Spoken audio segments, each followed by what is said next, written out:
कहती यार बड़ी नहीं कहती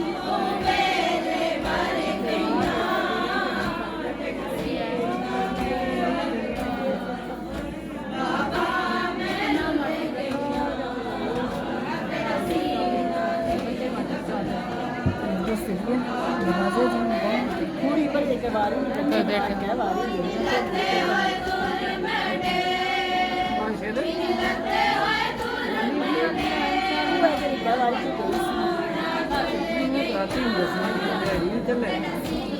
Güzel abi.